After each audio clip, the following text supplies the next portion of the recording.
I keep my goals to myself, cause whenever I share it with folks, they get a look upon their face and their memory floats to a time where their goals and the stars ain't... What's good? We're going to get into AEW Dynamite from April the 22nd, 2026. This was a pretty okay show for the most part. So, there's that. The main event was fun. I had fun watching it. Darby Allin versus Tomasso Ciampa. That was pretty cool. Both guys went to war, so that's fine there. So we kicked the show off with MJF. He's pissed off.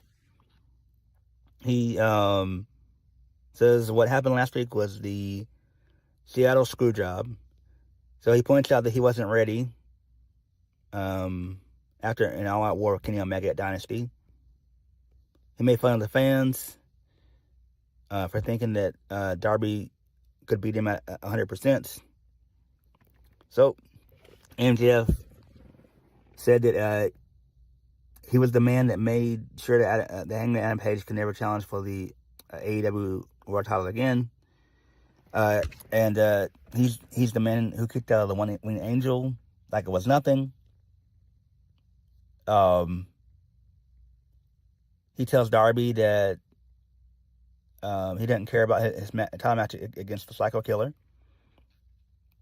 He said if Darby has 1 ounce of dignity, he'll give him a rematch. So Kevin Knight shows up. It's a pretty good reaction. He calls MJF a whiny little bitch. So,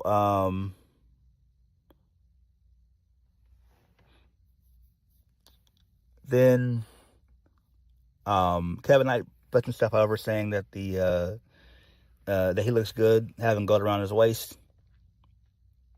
He says that when you're a fighting champion, you're willing to put the title on the line. MJF talks about being screwed. But Kevin had him pinned for what it seemed like in an eternity a few weeks ago. So, if anyone should be talking about being cheated, it's him. He would be two belts jet by now, right now. So, MJF pointed out that he beat Knight with a heat seeker, an easy dub. If anyone should be world champion, it should be him and him alone. So, MJF then puts over the TNT title, saying that he respects the new hardware. He said that title fits him like a glove because he seems like he's TNT championship material, but that's it. He's not going to expand and grow even further. So, they continue to yap some more, both of them. And Kevin Knight says he'll put the title on the line. MJF says, sure, that's fine. So that way he can beat MJF and rip him a new one in Portland. Pause. So MJF calls for a ref to come out to the ring. He rolls out of the ring and says, it's not going to happen tonight. It's going to happen next week, kid. And then that was it. So that's fine. That's what it is. This went about a good 15 minutes. A little bit too long for my liking. But it is what it is. Whatever. I really don't care about this. Now, we know good and damn well that MJF's not going to beat Kevin Knight next week, right? So I do expect for somebody to get involved. Maybe Darby or whatever. So maybe Darby cost MJF his opportunity for the TNT Championship, because there's no way that MJF's going to be TNT Champion, right? So, yeah. They got to come up with some way that he loses. That's believable. So maybe, maybe MJF snaps and gets DQ'd or whatever. Maybe he just walks away and gets counted out or something like that. I don't know, but we all know that next week that Kevin Nash is still going to remain TNT champion. All right, moving on from that, this leads us into the demand. So, Jericho, he wants a 6-man tag with the Demand. So Ricochet just makes fun of Jericho as per usual and everything else. So whatever. I have no idea why they're just calling him Jericho and not Chris Jericho. Maybe he's doing the WWE gimmick where everyone just gets to keep their last name. Maybe he's doing that gimmick. So it is what it is. I don't care about this at all. Whatever. Moving on from this leads us into the first match of the night. Brody King defeats Lio Rush. I feel bad for Lio Rush. Like, I get it. He's trying to be not even the Demon, because the Demon wears a bunch of face paint and all that stuff. But this new gimmick that he's doing, it's not good. It's not good. I feel bad for Lio. I really do. I feel bad for Lio. I know some people like it, but it's, when I first saw it, I just busted out laughing. Like, he's screaming like a banshee and everything else, and I said third, and I'm like, bro, what are you doing? Like, what the fuck are you doing? Like, he cut off his locks and everything else and all that. He put on a little bit of weight and everything. It's just, I don't know, man. Poor Lio, bro. Poor Lio, bro. The guy had so much potential when he was in WWE. He did okay in TNA. He did okay in Japan, and then he's in AEW just doing shit like this, and it's just like, I don't know, man. I really don't know. But it is what it is. Brody wins via the Gonzo bomb for the 1, 2, 3. Then he gets on the mic and he says he's proud of Darby, and whoever wins between Darby and Tomasso Ciampa, he's coming after them. So, there's that. All right, that's fine there. Whatever. So, moving on from that, this leads us into Edge. So, he was backstage. So, he offers a case as to why him and Christian deserve one more title shot opportunity at the AEW Tag Team Championships. And then he makes a challenge for a New York street fight at Double or Nothing. And then he's going to be offering a additional stipulation. If FTR beat them, Edge and Christian will retire as a team. And so he thinks that the champs will consider that a good offer. So I actually do like that. That's great. That's excellent. That's very, very good. I'm intrigued by this and seeing where this goes. Sign me up. This is great. You could break up Edge and Christian. You really could. You could, have Edge go after the world title. You can have Christian kind of going after the world title as well, maybe. I don't know. This is interesting. I do like this. I'm a fan of this. But I still think it's probably going to end up being a triple threat tag team match with the Young Bucks added in. And I think that's what they should do. Still keep that stipulation for Edge and Christian. But let's say the Young Bucks get involved and it's a triple threat match, and FTR says, okay, if the Bucks lose, they can no longer challenge for the AEW World Tag Team Championships. Because I do feel like the Bucks are going to be a part of a Double or Nothing. It's going to happen. So I foresee there being a triple threat match at Double or Nothing. I was about to say Dynasty, but Double or Nothing. So, there's that. All right, moving on. This leads us into the Battle of the Joshis. Hikaru Shida defeats Mina Shirakawa.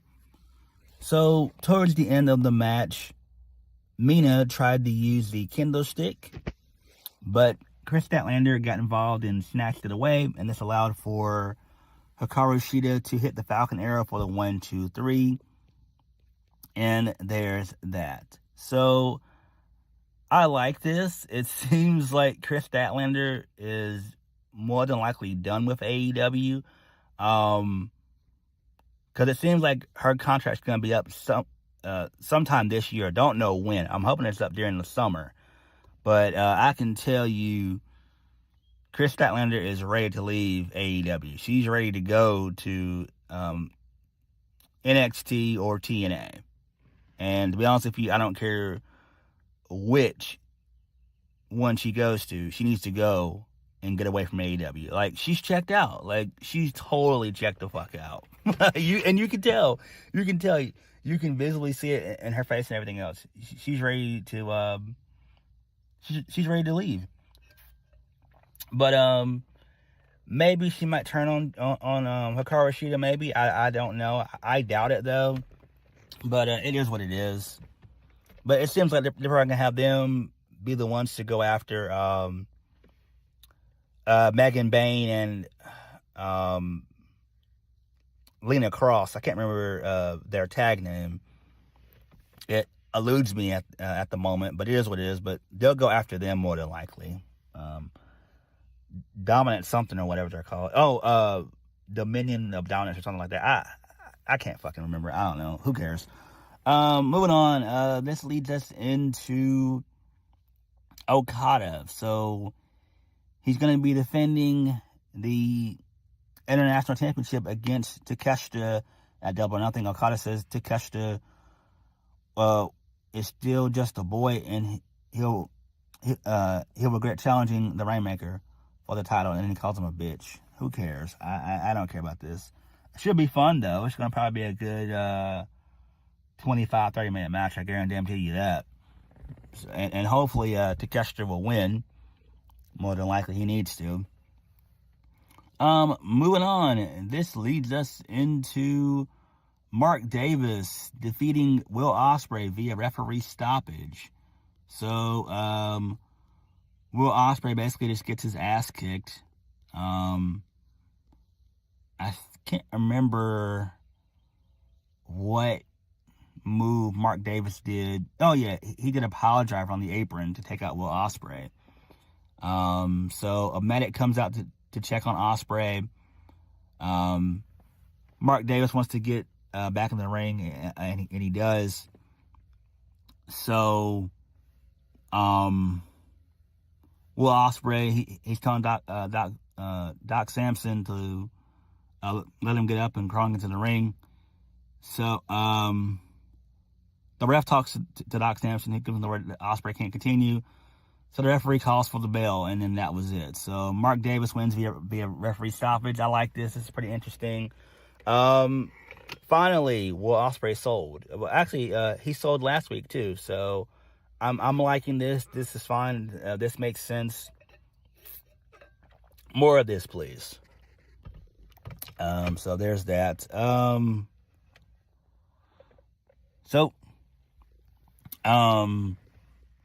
Mark Davis is infuriated, so he grabs Will Ospreay. He's about to do another pile driver on the apron.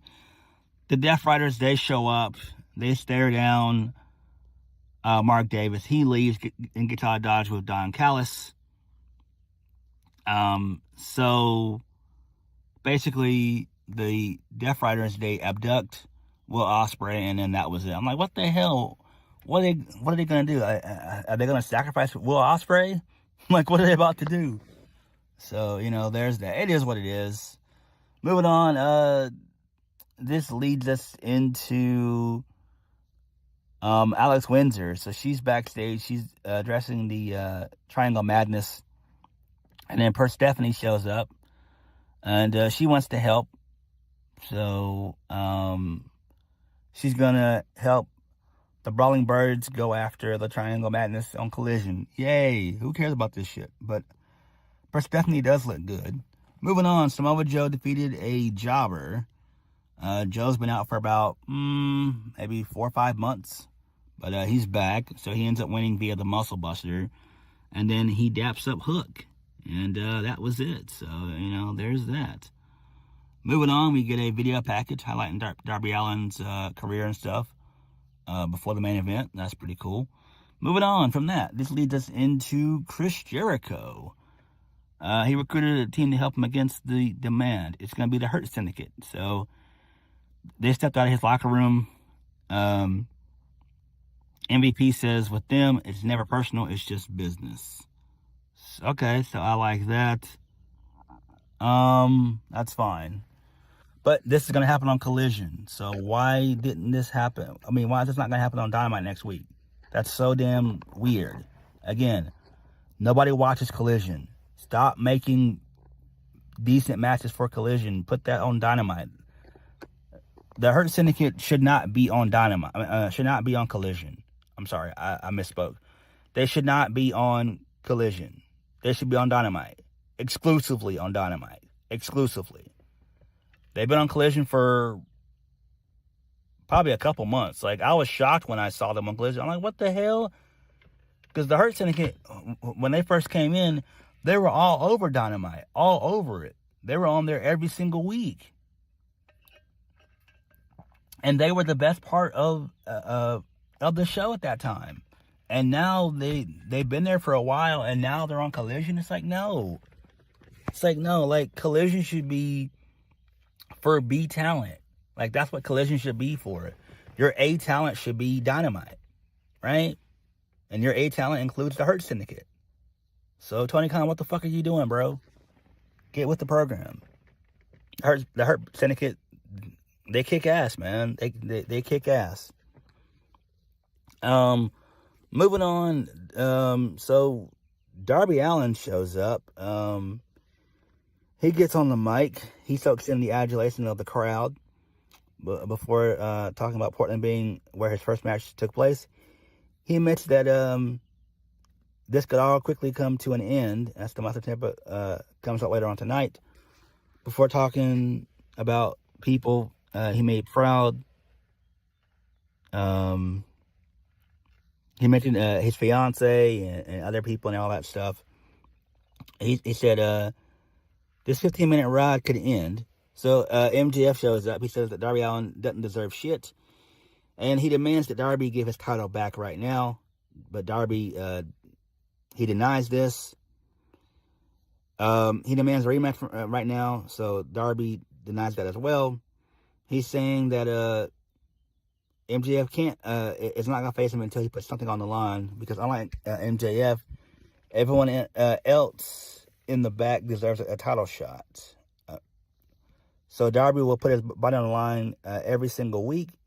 And it starts with Tomasso Ciampa. Okay, that's fine.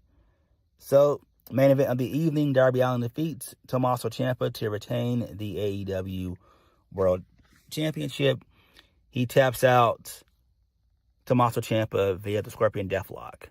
So, I like this. This was a great match. Tomasso Ciampa was bleeding profusely in this match. I don't know how that happened. It may have happened during the picture-in-picture, baby. I wasn't paying attention.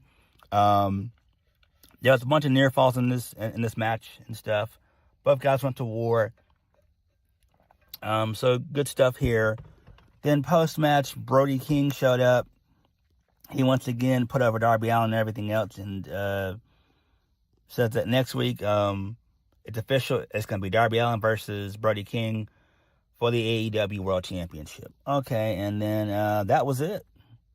So there's that. So Darby Allin just nods and he accepts it. It's going to be Darby and Brody King next week. So that's fine. Again, Dynamite was kind of so-so, really, if we're being honest. Most of the matches I didn't care about outside of the main event. Everything else was just hit or miss for me, honestly. We got one squash match on the show, which is great. I'm glad that Samoa Joe's back. We really got no story on this show. We really got no story at all. And I got a feeling it's going to be a lot of Dynamites like this until we get deep into May. Probably about the middle part of May is when Tony will start building the card. I mean, he's already announced a couple of matches and all that stuff, but I'm talking about like actually making the entire match card and everything else. That won't happen until probably like maybe 3 weeks before Double or Nothing. So there's that, because like there was no Kenny Omega on this show. He was on last week's show, so he wasn't there this week. You know, it is what it is. Who cares, though? But all in all, Dynamite was okay. But what did you guys think? Let me know. Like, comment, subscribe. Peace.